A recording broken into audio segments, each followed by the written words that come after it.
الذين إن مكناهم في الأرض أقاموا الصلاة وآتوا الزكاة وأمروا بالمعروف ونهوا عن المنكر. صدق الله العلي العظيم. درود شریف پڑھ.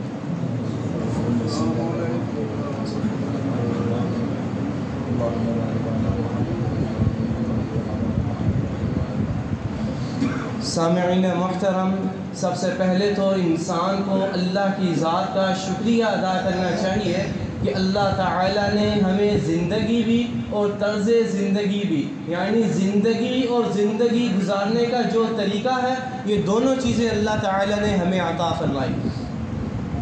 ایک طرف تو اسلامی سال کا پہلا مہینہ محرم الحرام شروع ہے، جبکہ دوسری جانب شمسی سال کے اعتبار سے اگست کا مہینہ چل رہا ہے.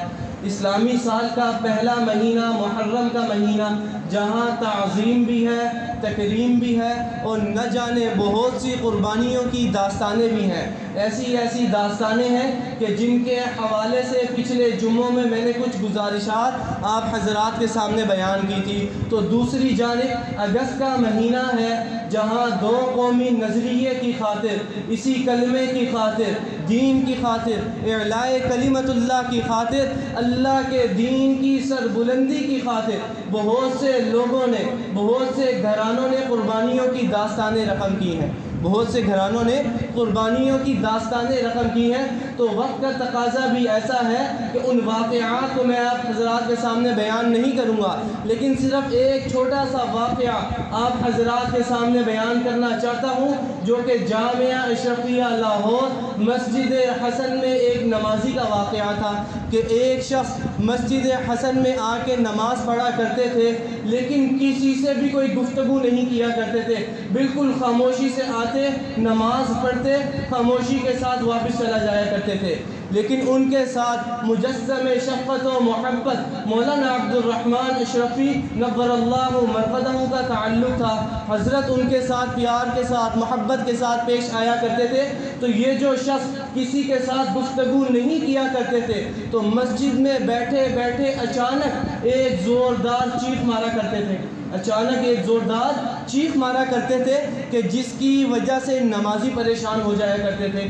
تو چونکہ ان کا تعلق تھا مولانا عبد الرحمن اشرفی نور اللہ مرقدہ کے ساتھ، تو ایک مرتبہ حضرت فرمانے لگے کہ یہ شخص جو ایک زوردار چیخ اور دیوانہ وار آواز نکالتا ہے، تمہیں نہیں پتا کہ یہ کیوں ایسا کرتا ہے. اس کو ایک چیز یاد آتی ہے، اس لیے کہ یہ ہندوستان کے جس علاقے میں رہا کرتا تھا، تو اس کے دائیں بائیں چہار اطراف ہندو اور سکھ رہا کرتے تھے. ہندو اور سکھ رہا کرتے تھے. یہ ایک بچی کا باپ تھا، بڑے پیار کے ساتھ، محبت کے ساتھ اس نے اپنی بچی کو بڑا کیا، پالا.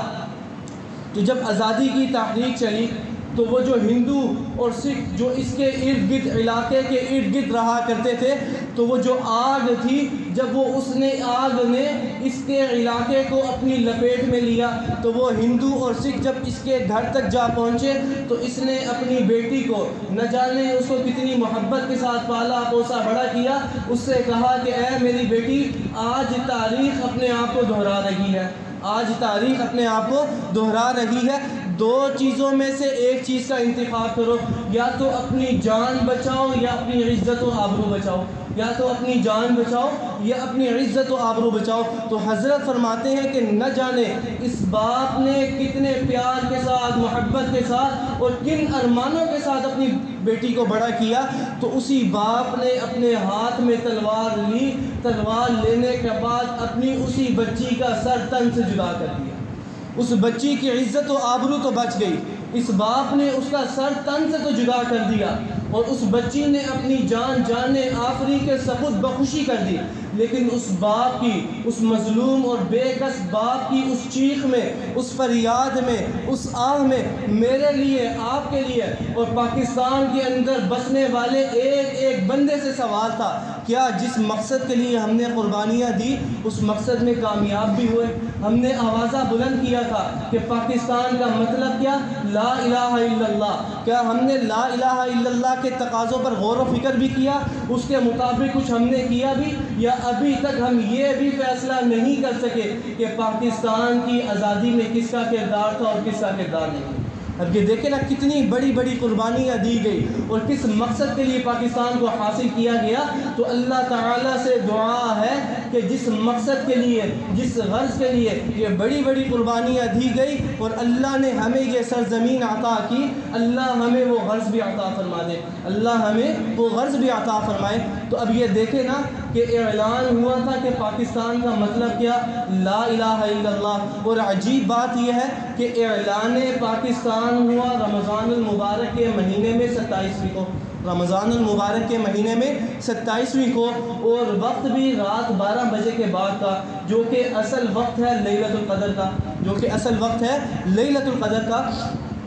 تو اعلان پاکستان ہوا لیلۃ القدر میں، اور نزول قرآن بھی ہوا لیلۃ القدر میں، انا انزلناہ فی لیلۃ القدر۔ اعلان پاکستان بھی لیلۃ القدر میں، نزول قرآن بھی لیلۃ القدر میں۔ اور پاکستان بنایا گیا کس لیے؟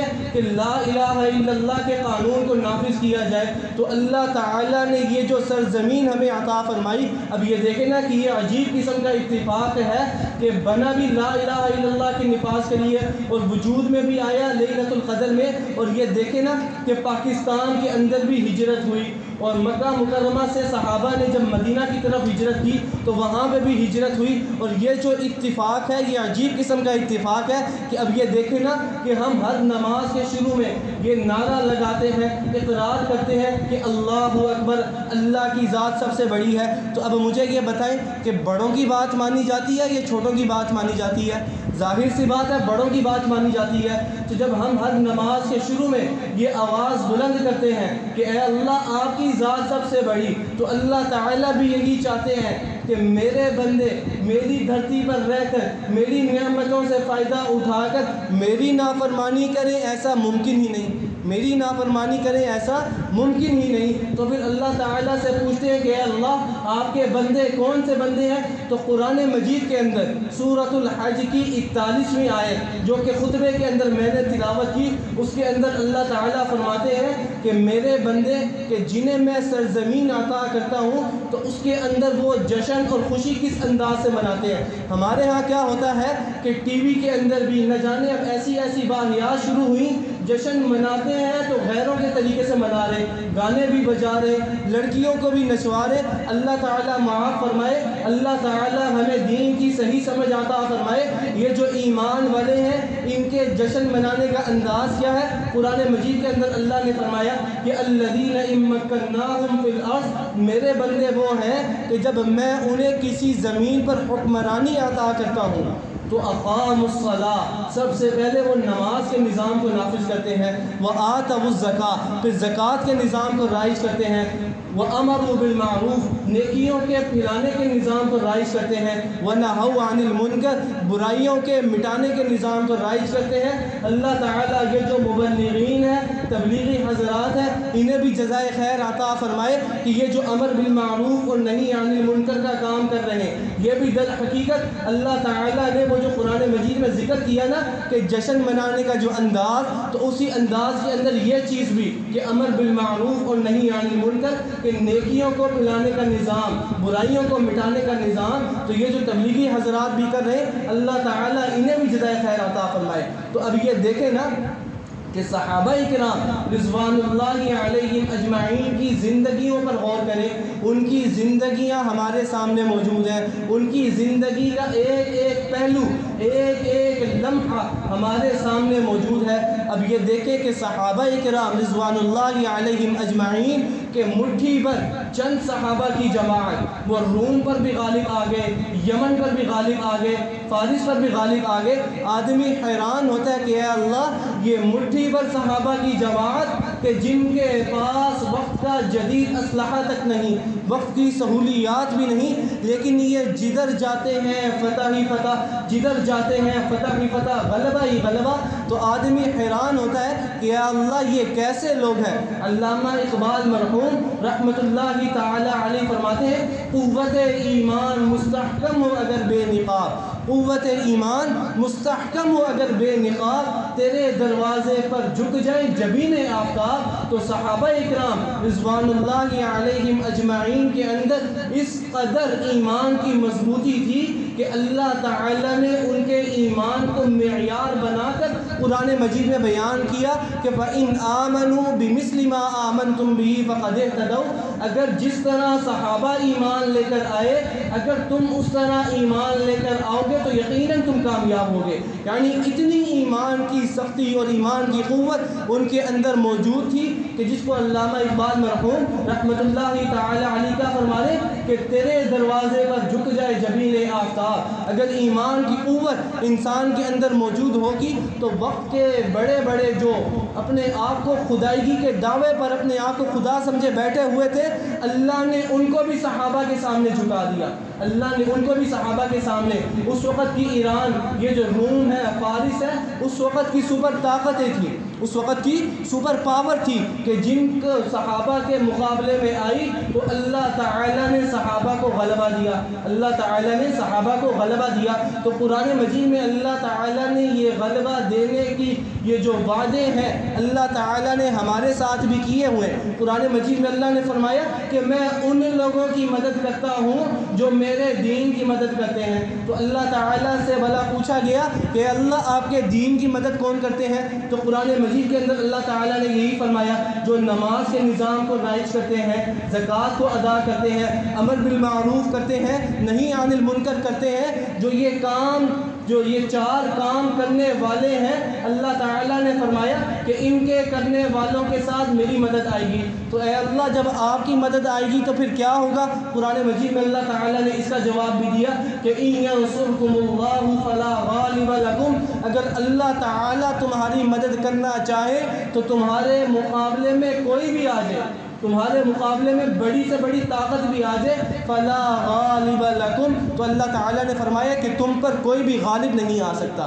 اسی لیے اللہ تعالیٰ کی مدد کی جو شرائط ہے وہ یہی ہے کہ انسان جو ہے کہ 4 کام کرے. اب یہ دیکھیں نا کہ نماز کیا ہے، نماز کسے کہتے ہیں؟ میں نے پہلے بھی 12 مرتبہ ذکر کیا کہ نماز نام ہے اللہ کے دربار میں آ کر اللہ تعالیٰ سے ملاقات کرنے کا، اللہ تعالیٰ سے ہم کلام ہونے کا. حدیث شریف کے اندر سرکار دو عالم صلی اللہ علیہ وآلہ وسلم نے فرمایا کہ ان العبد اذا قام فی الصلاۃ فانہ یناجی ربہ، کہ بندہ جب نماز کی حالت میں ہوتا ہے تو وہ اللہ تعالیٰ سے ہم کلامی ہو رہی ہوتی ہے، اس کی اللہ تعالیٰ سے ہم کلامی ہو رہی ہوتی ہے.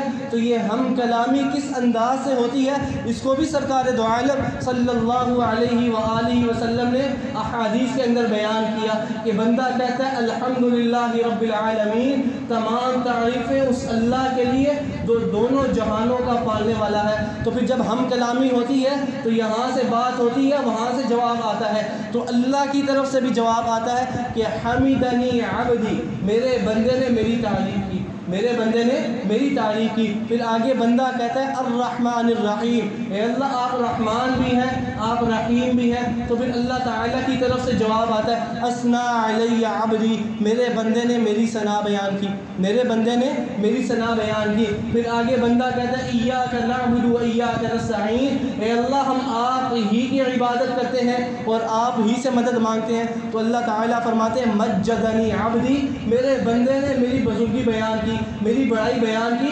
تو اس انداز سے پوری نماز کو سرکار دو عالم صلی اللہ علیہ وسلم نے احادیث کے اندر بیان کیا کہ نماز نام ہے اللہ کے دربار میں آ کر اللہ تعالیٰ سے ہم کلام ہونے کا۔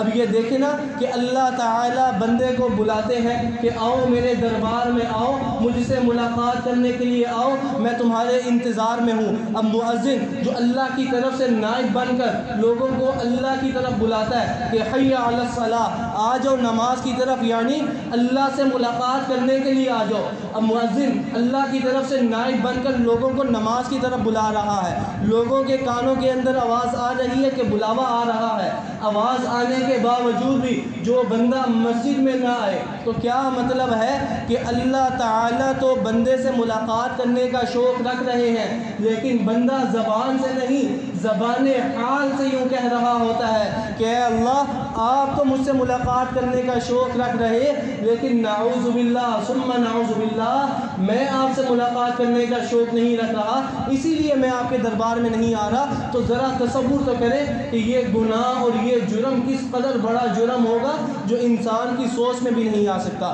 تو اللہ تعالیٰ سے دعا ہے کہ اللہ تعالیٰ ہمیں نمازی بھی بنائے، اور یہ جو سورۃ الحج کی 41ویں آیت کے اندر اللہ تعالیٰ نے 4 چیزیں بیان کی، اللہ تعالیٰ ہمیں ان 4 چیزوں پر عمل کرنے کی بھی توفیق عطا فرمائے، اور یہ جو جس مقصد کے لیے پاکستان کو حاصل کیا گیا، پاکستان کے حاصل کرنے کے لیے قربانیاں دی گئی، اللہ تعالیٰ ہمیں اس مقصد میں لگنے کی بھی توفیق عطا فرمائے، اور پاکستان کے اندر لا الہ الا اللہ کے نفاذ کے لیے اللہ تعالیٰ ہمیں بھی کوششیں کرنے کی توفیق عطا فرمائے۔ تو یہ کوششیں کس انداز سے ہوگی؟ یاد رکھیں معاشرہ بنتا ہے ایک ایک افراد سے، ہر بندہ اپنی آپ کی فکر کرے، اپنی فکر کرے کہ میں نے 24 گھنٹے کی زندگی جو ہے وہ اللہ کے احکامات کے مطابق کس انداز سے گزارنی ہے۔ اب انسان اپنی فکر شروع کر دے گا تو یقین جانے معاشرہ خود بخود درست ہو جائے گا، معاشرہ خود بخود درست ہو جائے گا۔ تو اسی لیے اللہ تعالیٰ سے دعا ہے کہ اللہ تعالیٰ ہمیں لا الہ الا اللہ کے نفاذ کے لیے ہمیں قبول بھی فرمائے،